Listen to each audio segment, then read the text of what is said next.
नपुंसक विपक्ष, मैं शब्दों पर मेरे गौर करिएगा, नपुंसक विपक्ष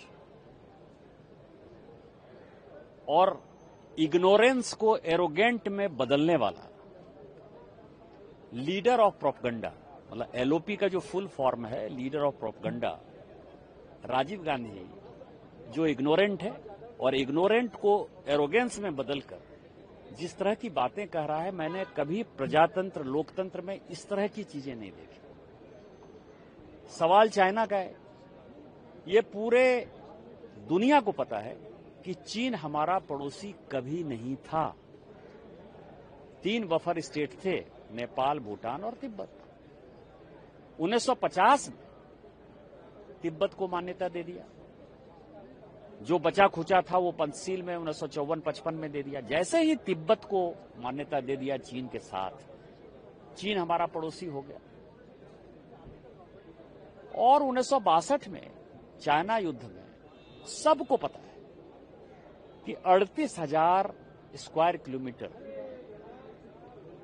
जमीन जो है अक्साई चीन का पूरा चीन ने हमसे ले लिया। और उसके बाद 81 में इंदिरा जी जाकर जो है मलाई खाती रही।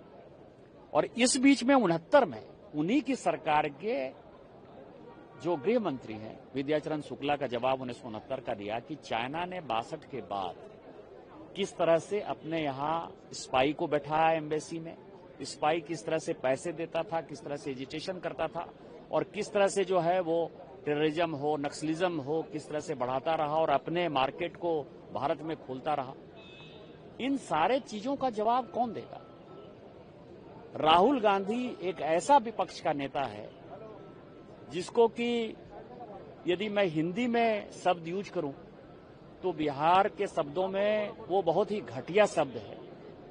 लेकिन किसी जमाने में आपको पता है कि जैसे विशेषरा का नाच हुआ करता था बिहार में, बड़ा फेमस था, तो वो विशेषरा के नाच का जो है बड़ा पात्र है।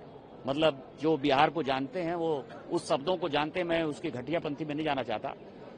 आप ये समझिए वो सुप्रीम कोर्ट में माफी मांग चुके हैं चाइना के मुद्दे पर, और आज केवल इसलिए चर्चा नहीं करना चाहते पार्लियामेंट में कि उनको पता है कि उनकी पूरी धुलाई हो जानी है, क्योंकि लीडर ऑफ प्रोपगंडा का जितना प्रोपगंडा है वो सब जो है बाहर आ जाना है।